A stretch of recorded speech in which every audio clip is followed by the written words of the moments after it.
pledge allegiance to the flag of the United States of America and to the republic for which it stands, one nation, under God, indivisible, with liberty and justice for all. Morning, everybody. Housekeeping note, this meeting is being recorded. I'd like to say good morning to everyone.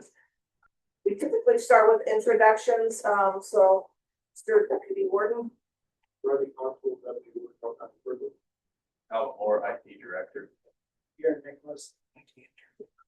Justin Felger, Managing Editor of the St. Mary's Daily Press, Ridgeway Record. Matt Fry, County Treasurer. Bradley Cross, Solicitor. Rick Bauer, Commissioner. Fritz Lecker, Commissioner. Warren Matt, Lisa Berry, Commissioner. Matt Straub, County Chief Clerk. Emily Anders, Office Administrator. Becky Taylor, Out County Planning. Anthony Santee, the Ridgeway Rifle Club.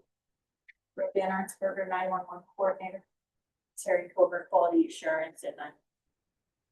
Todd Calderon, Chair. Again, good morning. Thank you all for being here. We have sort of a full meeting, so we'll get right to it. We have an agenda in front of us. Hello, commissioners, any questions, changes? Or motion? Make a motion to approve the agenda as prepared. Thank you. I can second that. All those in favor signify by saying aye. Aye. Aye, motion carries. Thank you. We also have had a chance to review the minutes of the June 18th, 2026 Commissioner meeting. Any changes, edits, or corrections? Make a motion to approve. Thank you, Commissioner. I will second that. All those in favor signify by saying aye. Commissioner, please carry abstain as he was absent.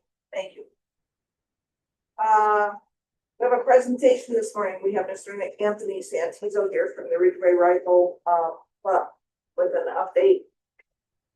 Elk County is fortunate to have the dedicated folks at the Rifle Club out there on Grant Road do some pretty cool things for a small county, small community in a small county. So thanks for being here, Anthony. The floor is yours. I just have, if anybody would want, I have some brochures here that explain what the Rifle Club is and what the Rifle Club is about. It was founded in 1927.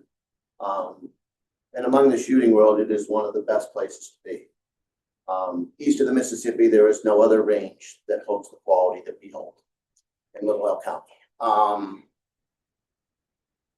We are fortunate to bring people into this town from all over. We host matches almost every weekend, different forms of silhouette shooting. It's an amazing place. It's an amazing group of people. I've been lucky to be the president since 2020 out there. And it was founded around silhouette shooting. Currently, some of the stuff we have going on out there this year, we are hosting what is called the 2026 NRA Nationals for small bore and high power. And we are hosting the Monarch Cup coming on July. July 25th, the event starts. It runs through August 1st. Currently, we have people visiting us from Alabama, Arizona, Colorado, District of Columbia, Finland, Georgia, Illinois, Louisiana, Maryland, Mexico, Montana, Missouri, North Carolina, New Hampshire, New Mexico, New York, Ohio, Canada, PA, Tennessee, Texas, Virginia, Washington, Wisconsin, and West Virginia. They are currently coming to our small town to shoot silhouette here in Ridgeway. A tremendous amount of money comes back into this community through awards, through food, places to eat. We buy everything local. We go through about $10,000 in spray paint alone to keep our animals up. And that is purchased from Sherwin-Williams and Burks. We split between them two. We used to purchase from Ace here, but since it's become a corporate store, we decided to go local with Sherwin-Williams and Burks and St. Mary's. Awards come out of Dave's Pro Shop, Zippo, Case.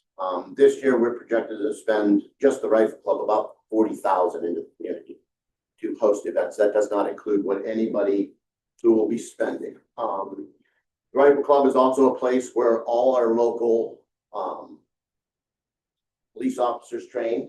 I never say your name right, but sheriff, call him that. I can't say his last name, I'm sorry. He trains there. He has his Women on Target program there. We do not charge anything for any law enforcement training. This year, the club hosted the East and West CERT teams from Pennsylvania State Police trained there. All free of charge, and we shut the range down for them to use. We have had people relocate to this community. I talked to Mr. Quisenberry this morning. There's a family by the name of John and Marianne House who bought a house here just to shoot here. Moved here from Pittsburgh. They were in Connecticut. We have another man who lives here from Virginia who bought a house here to shoot here. He was a gunsmith for the Navy SEALs. He's here. Currently comes in on the weekends. This past weekend, the 4th of July, we hosted a lever action silhouette and a 1,000-yard match. We had 50 people in for lever action silhouette, North Carolina, New York, New Jersey, Ohio, and Michigan. And then on Sunday, we had 150 people in here to shoot in about the same places. So it's just an amazing place. If you've never been there, it's worth. One of the nicest things that we've gotten is that we have a great relationship with the club in Mexico, which is the Sotia Safari Hunting Club. And it has given us recognition. In 2021, we have on our wall one of the original silhouettes that they started the sport with in Mexico. And they brought it up and presented it to us in recognitions for what we have done for the world of silhouette. So that hangs on our wall down there. That was delivered from the president of the Mexico Silhouette Club. That's kind of all I have. If anybody has any questions. So we have a world-class facility right here on Grant Run. Yes. Do you know your annual budget offhand? I know that. It's probably, give or take, I would say around 100,000. And it's all funded through membership and match fees. It all depends on what piece of equipment where we invest our money. This year, we built a new covered firing point for our high power range. It is 22 feet by 330 feet long. That would be covered so that the people are under cover, and it's cemented. And again, for the uninitiated, we're talking about silhouettes, so you've got those little, can be not real tall, right? I don't know what They start at 5th scale, and then they go up to full scale. So a full scale ram probably sits about this high. That is much Further, and then yeah. as the distance changes, the size of the animal changes. So for a full scale animal, which a chicken's about like this, and then there's a pig, a turkey, and a ram. That's our 4 animals. And they start at offhand shooting at 200 meters, 300 meters, 385, and 500 meters. And again, when you say offhand, I know when we had seen it, and there were people just standing. That's there. offhand. There was no rests, there was nothing to guide the No. barrel. They were standing, and we had seen them actually taking their shoes off and being barefoot, just so they could balance, I guess, so, for lack of a better term, being able to hit the target. Yeah. The other thing that I thought was really cool that you guys do is that we saw that was wild is the kids that come out and help set this back up, and then they run back to their bunkers. And so after you're done with the shoot, it just sort of pile out of like nowhere, like magic. Set the animals back up. Set it back up and then run back again. Yeah, we do employ kids almost every weekend. Anywhere from 6 to 8 kids every weekend. That is generated through the match fee and tips. So this past weekend, for the Varmint Beds Rest, which is 1,000 meters, that is a bench sport. So they engage in targets at 850, 900, 950, and 1,000 meters. Which for 1,000 meters is 10 football fields. Need a big So- scope. Yes. So they shoot at that distance, and this weekend, the kids that work paid $200 a piece for setting the targets for about an 8-hour job. They did well. One other thing I forgot, we do have a junior program where we introduce kids to shooting. The club funds the whole program. They provide the rifles, the ammo. It meets every Sunday, usually starting in January.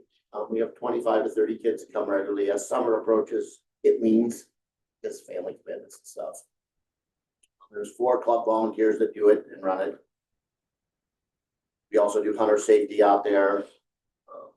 Like I said, law enforcement target, the women on training. Running through the Elk County Sheriff's is out there. Lots of programs. Sunday evenings for the youth program. Yes.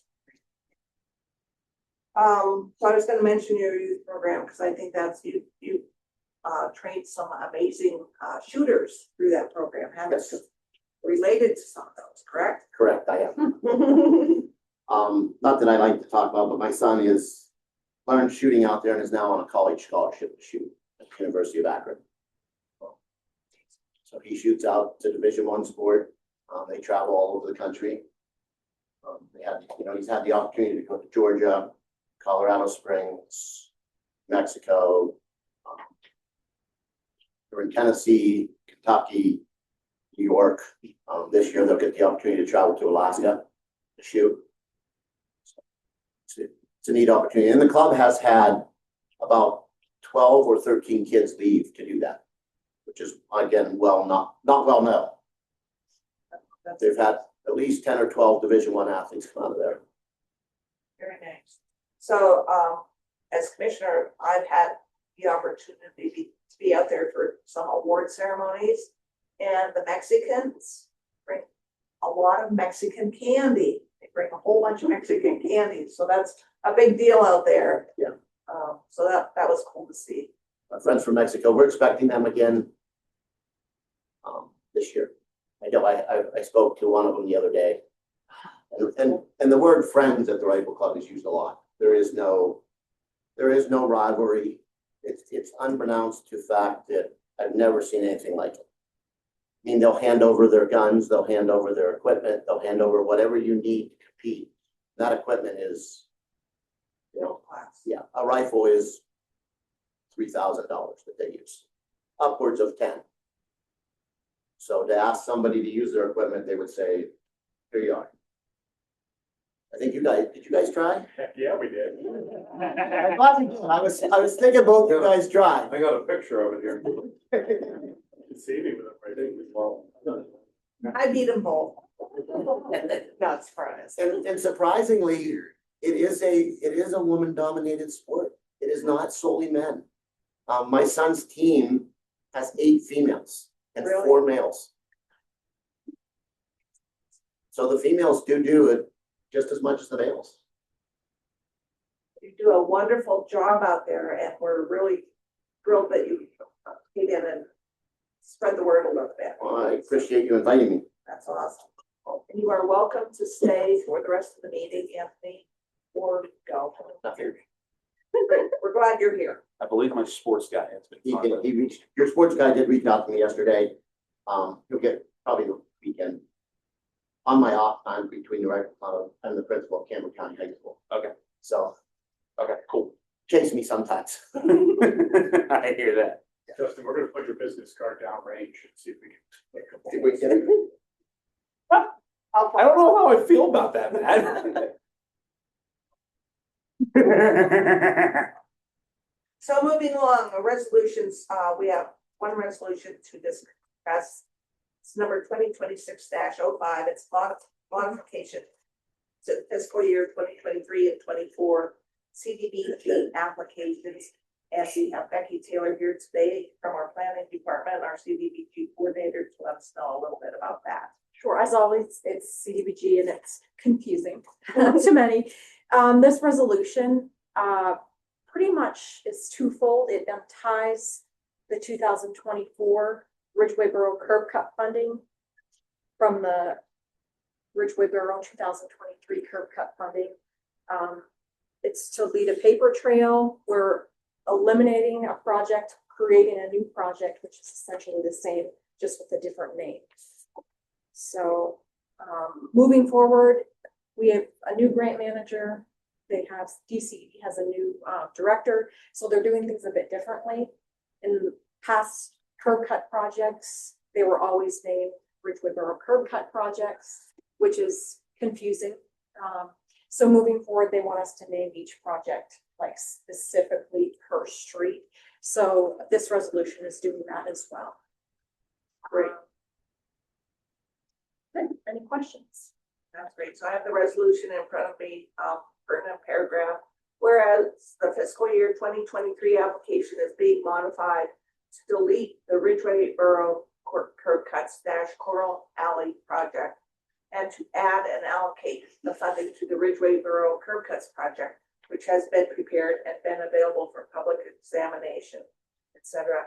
And whereas the fiscal year 2024 application is being modified to delete the Ridgeway Borough curb cuts project and to add and allocate the funding to the Ridgeway Borough curb cut - Coral Alley project, etc.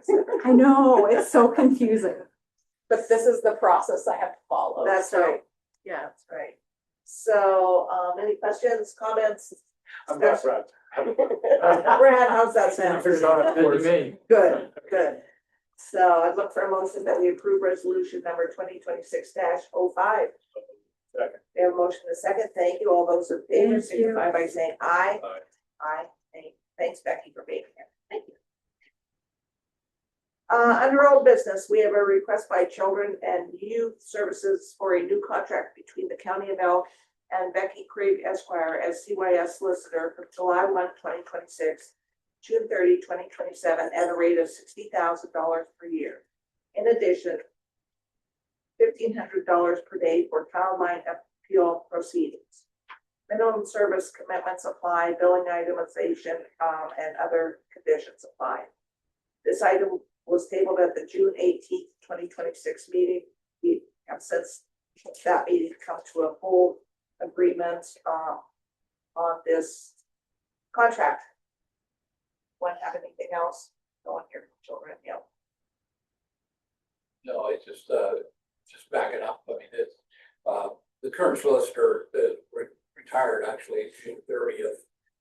And so we wanted to, when we put this contract together, we wanted to make sure everything was buttoned up because it tends to be a long-term commitment, very involved, complex solicitor arrangement.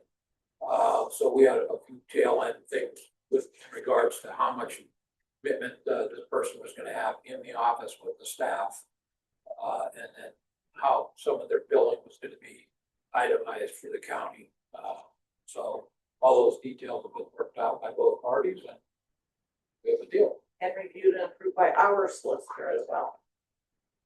So a promotion to approve that. What we're thinking, we do want to recognize, I think that Jim Dagger had previously, as you mentioned, been the solicitor for CYS for many years, so longer than I remember. I don't remember back where they're divided a year or so. Full service for CYS. So we recognize you. They're truly grateful. I think that was decades, 30 some years. Yes. So anyway, motion to approve the new contract. Thank you. Motion second. All those in favor, signify by saying aye. Aye, motion carried. Thank you. Under new business, we have another request by our planning department for an update to the Elkhart County and on behalf of Ridgeway Borough procurement policy. So the county about manages or facilitates the CDBG program on behalf of the Ridgeway Borough. So we're just doing some updates, Becky. We are, for several projects in the past, we often only get one bid.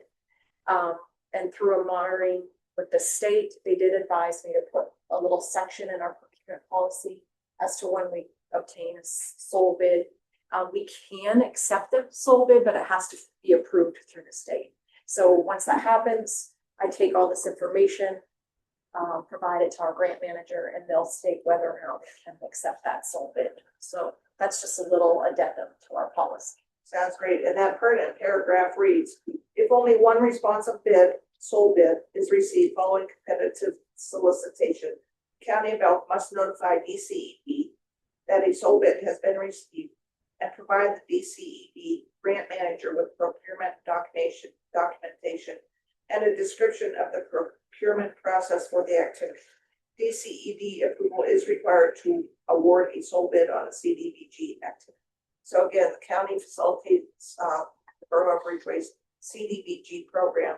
And this paragraph is, just one change in our agreement with the borough on the procurement. So, Yes, how's that? it's always confusing. It is. So look for motion to approve this change. Motion, I'll second that. All those in favor signify by saying aye. Carries. Thank you. New business number 2 is a change order, with Superfine Cleaning and Restoration LLC for additional 350 brick replacement related to the Elk County Jail facade and window restoration project. Total amount of change order, including labor and materials, is $17,500. Mr. Chief Clerk, would you Yeah, go into that, please? when our engineer, Brian Miller, had originally put the group specs together, we had wanted to establish a uniform number of replacement bricks for all contractors to include in their bid. We estimated that at 50 bricks, which was incredibly low, as it turns out. It's going to turn out that we're going to replace somewhere around 400 damaged, cracked bricks to do the project right. So this is a change order that didn't go with anything specific as to what Supershine was doing in their process, or they didn't have overruns. This is a change order that would have affected any of the contractors who bid on the project. So we figured, while we're doing it, we might as well do it right. So we want to buy the 350 bricks and maybe $17,500. So we were lucky to be able to find bricks that match our bricks on the jail now, so but they're looking nice. So we may have some left over, but we'll store them in. That's the game we're gonna challenge you to, is see if you can find the new bricks. So Yeah, that's really, right. they're that well matched. It really maintains the historic integrity of the. Any other discussion? For motion to approve the business number 2. So move. Second. Thank you. We have motion and a second. All those in favor signify by saying aye. Aye. Motion carries. Thank you. The business number 3 is a request by our prison for a renewal contract with Jamestown Psychiatric PC for lethality assessment services from July 1, 2026 until terminated by either party upon 60 days notice. Current billing rate is $225 per assessment. We entered into an agreement with Jamestown Psych for the year ago, Rodney. That was a new partnership, so we have our deputy warden Rodney Constable here today to tell us a little bit more about that. So as Commissioner said, we've had them in place for about a year. Neither party's looking to change anything. It's an open-ended contract. Opt out of either party for 60 days. It was different for us at the beginning, but they do a good job for us. It runs smooth. We have a system in place, and I don't know, with Jamestown and prison, we've had 0 issues for the past year. We were a little skeptical at first because it's all done video. They can provide us a service on the weekends if needed. And it's kind of bulletproof right now. We want to have it in place. We're on shaky ground there for a little while. We weren't sure who could provide those services once the former provider dropped off, but it's been a good partnership. It has. We have a year under our belt, so. Okay. Any other questions, comments? Thank you, Commissioner. We have motion to approve. I'll second that. All those in favor signify by saying aye. Aye. Aye, motion carries. Thank you. New business number 4, revised deed of easement agreement between North Central Pennsylvania Regional Planning and Development Commission, County of Elk, Sawhut Land LLC, and Ridgeway Housing Limited Partnership. The purpose of the new document is to recognize change of parties only. There are no associated costs to the county or other changes. Who would like to So again, this is just as mentioned on the agenda, a revision to the existing deed of easement. There really isn't anything that's going to change beyond the name of the third party. So what we're talking about is where on Mount Morenci, there was the North Central building. There's our building with the 911 center, and then beyond that is what used to be Richmond or something, senior housing. And that third party is now changing ownership. So what had happened since 2014 is we had a deed of easement agreement that all three parties would share use of the road and maintenance of the road and similar things to that. It's gone well. But because we have now a new party involved, the old agreement is done, the agreement gets revised with the Saw Hut name and on. So I don't anticipate there to be anything dramatic that's going to change other than the name. Solicitor Brown actually did review and approved it. So all parties are in agreement. It's just a matter of updating the names and getting it. Okay. Any other comments, questions? Hearing none, look for motion to approve for business number 4, revised easement. Move second. Motion a second, thank you. All those in favor signify by saying aye. Aye. Motion carries. Thank you. Okay, this is the toughest one on the agenda. This is a request by the Sheriff's Department for a new lease contract with UBO. Got it right. For business services or Rico IM 2500 copier. Term is 63 months at a rate of $150 per month. Anything else you'd like to add, Sheriff? Well, our current copier is inadequate, it's too small, have a lot of maintenance issues. So UBO recommended we go with a larger copier. The one we're doing use right now, we're paying I think $81 a month on lease fee. The new one would be $155. Cost of prints go down substantially. So we're only looking about $10.18 more per month for this lease. That will we do a lot of scanning. I guess that's part of the issue. We're just under 3,500 prints per month in terms of copies, but all of our work is scanned into case files and into Laserfish folders, and that's taking a pretty good toll on the copier. So this is recommended to reduce the maintenance issues for just about $10 a month more, and it will increase our capacity to scan at twice the speed. So that's what we're looking at. Thank you. Make a motion, we approve the request by the Sheriff's Department for the new police contract with BPO Business Services. Thank you, Commissioner. Motion is second. All those in favor signify by saying aye. Aye. Motion carries. Thank you. I'm not sure decide this if it's Commissioner or Chief Clerk. New business number 6, request by Alcohol and Drug Abuse Services for it's a lawn use request to place a sign on courthouse lawn for a scavenger hunt from today until October 1st. So APAS is having a scavenger hunt.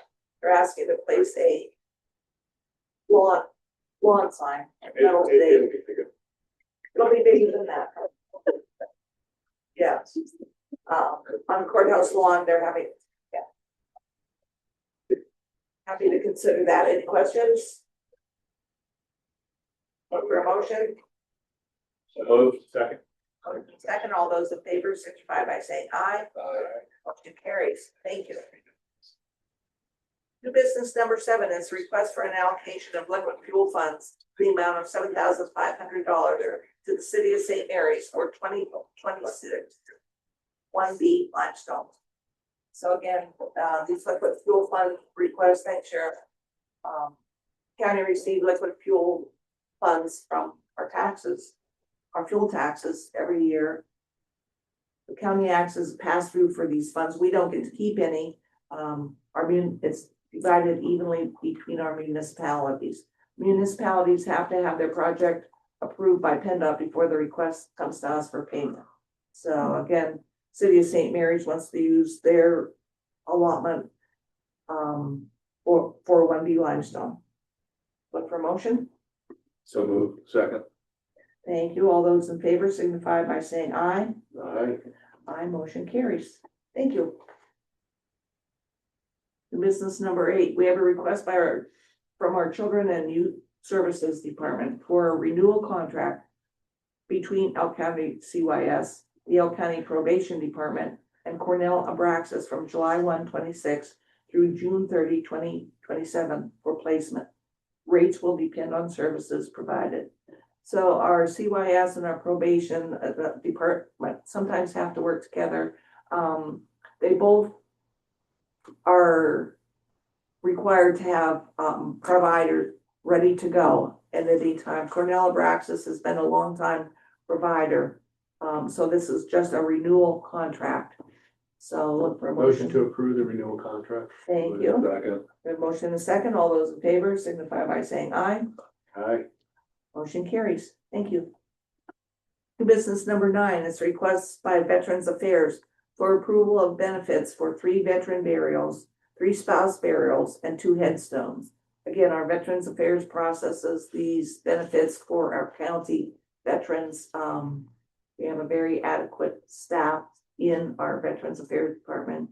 They keep right up with these, so look for a motion to approve those requests. Motion to approve. Second. Thank you, commissioners. All those in favor signify by saying aye. Aye. Aye, motion carries. Under correspondence, we do have one notification that's on file at the commissioner's office. If anybody would want to examine it for further review. Under good of the county, we welcome and encourage the public to attend our meetings. Today we have a new summer employee here, Garrett Nicholas. Welcome, Garrett. Garrett is here working in our IT department as a FIA student, right? So welcome. Good luck up there with those guys. Under America 250 PA updates, we hosted our Elk County Salutes America's 250th birthday last 2 Saturdays ago, on June 27th down at Sandy Beach Park. It was a wonderful event. The county partnered with Ridgway Township, the Ridgway YMCA, and the Knights of Columbus pulled this all together. So we had a lot of representation. A lot of our county departments were there. Thank you very much. We had a wonderful attendance. Commissioner DeBauer had made arrangements to have a Black Hawk helicopter fly in for a couple hours, but the weather prevented that, so that didn't happen. But it was really an amazing event. We got a lot of good feedback on it. A lot of people asked us if we were gonna do this every year. I don't think we will, but it was great. So kudos to the Ridgway Township, the YMCA, and Tony Bob and Reed at the KFC. Maybe in 50 years. Maybe in 50 years. Anything else to add, gentlemen? No, it's a fantastic event. It's really did a lot. Everyone came together. It took weeks and months of planning to pull it off, but I think we were all very excited about It was a great time. it. Not everything we saw. I was out of town for that whole week, so I was not able to be there, but a lot of people questioned me about the Black Hawk and the weather. Although the weather was decent here, no rain, when I was returning back from where I was coming from, I was coming across southern PA and the weather was horrible. It was raining, it was foggy, it was and the Black Hawk was coming from the Johnstown area. So the pilot, who was a local pilot, he and the other pilot and the crew lifted off, and we're in the air for probably 5 to 10 minutes.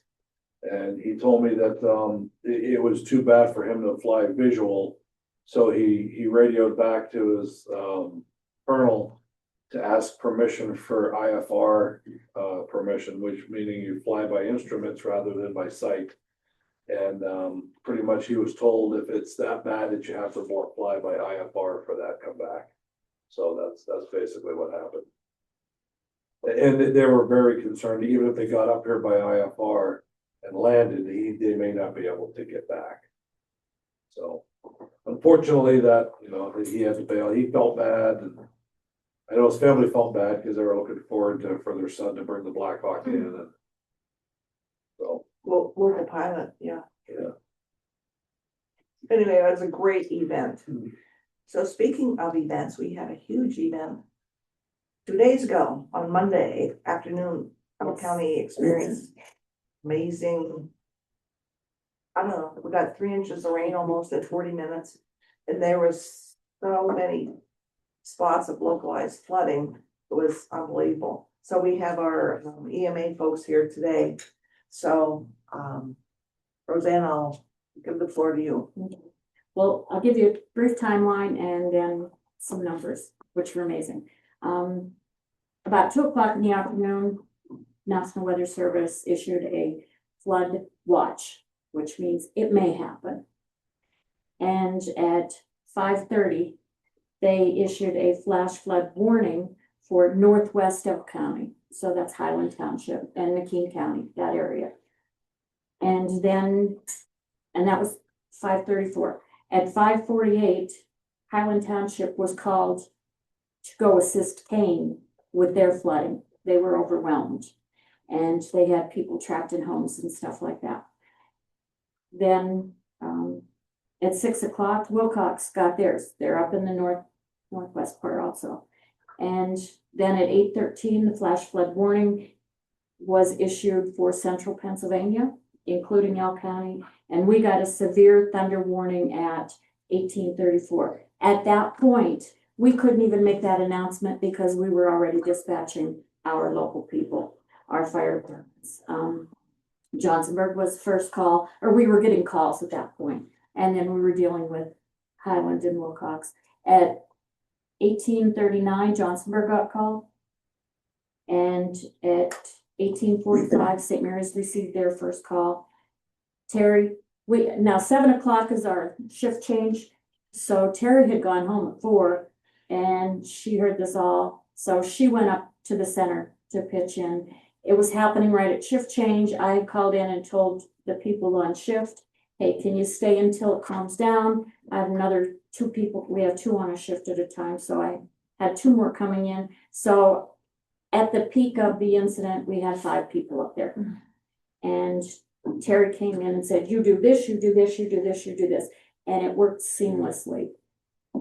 Between the hours of 5 o'clock in the afternoon and midnight, we took over 290 some calls.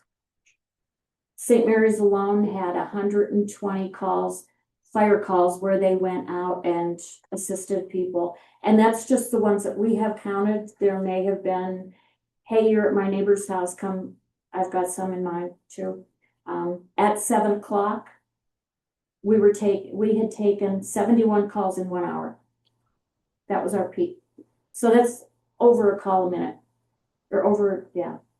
And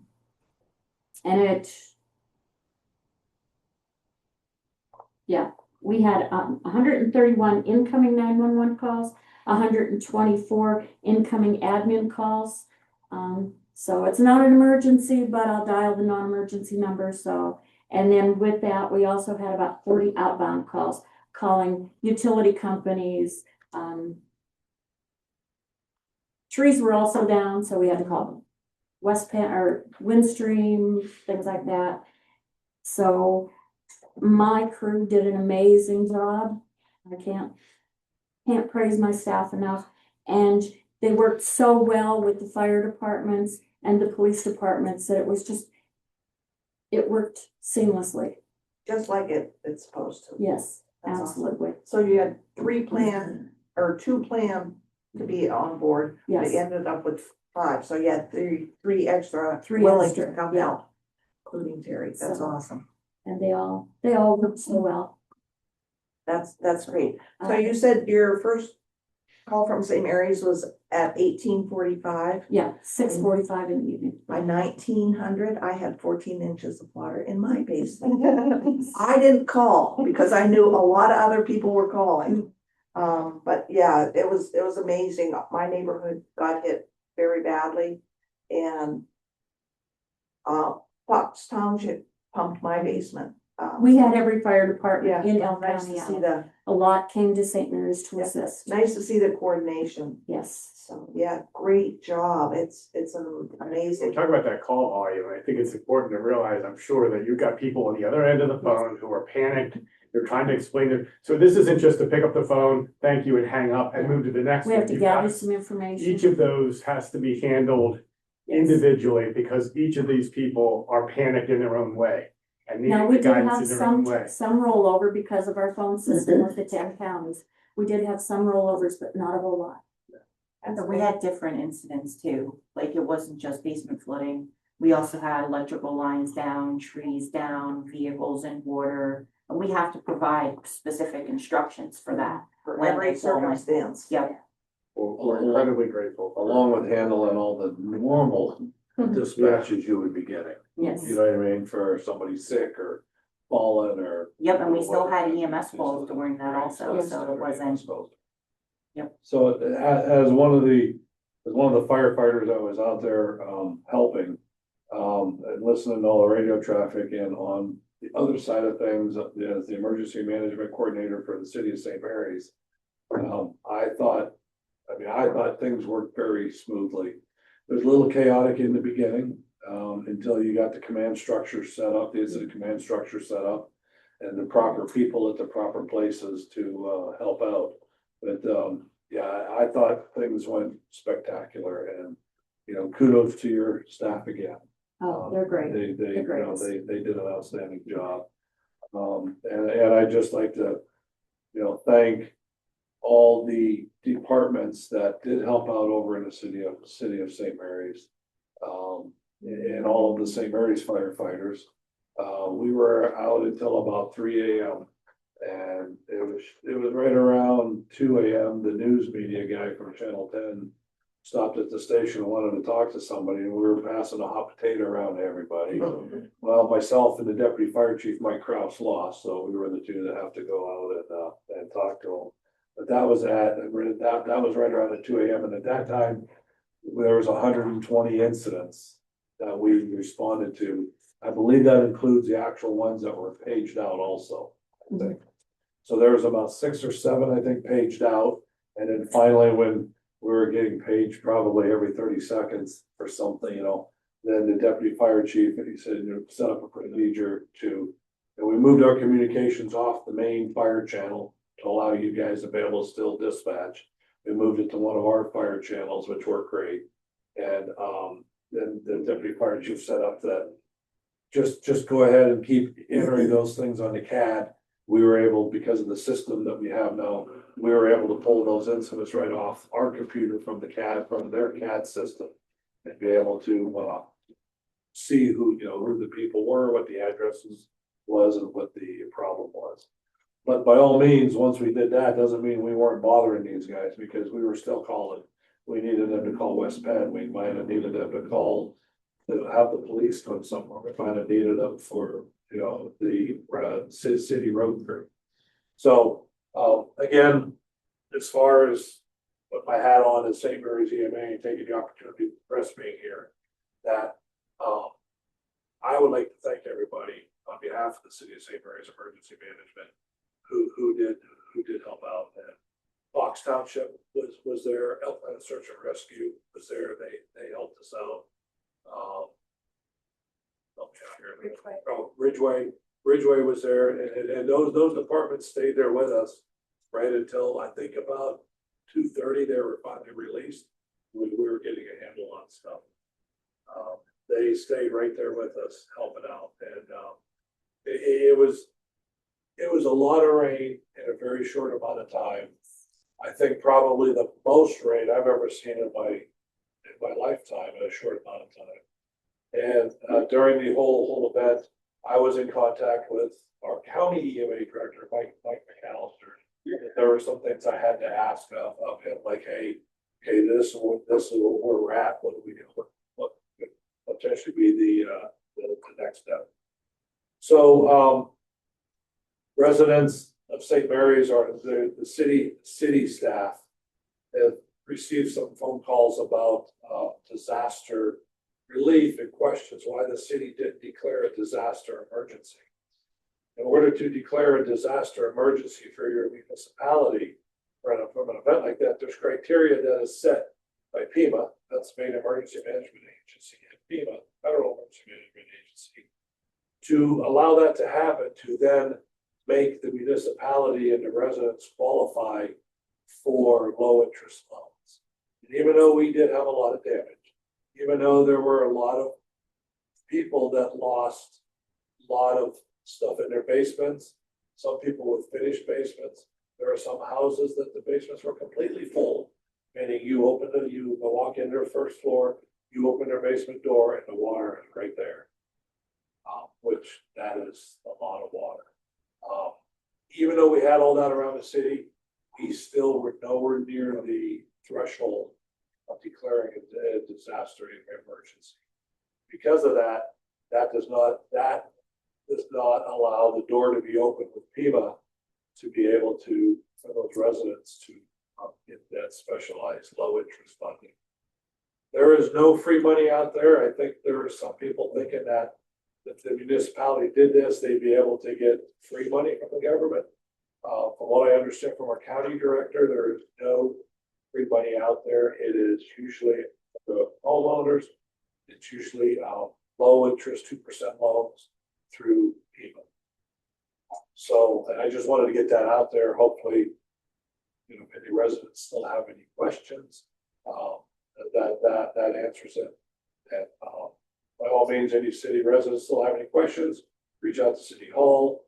They can reach out to myself as the emergency management coordinator for over there. So just wanted to throw that out to the public. Anybody have any questions about? So ladies, when you had your 7 hours of extreme chaos, how do you get through that? Does your adrenaline just go up and you just get her done?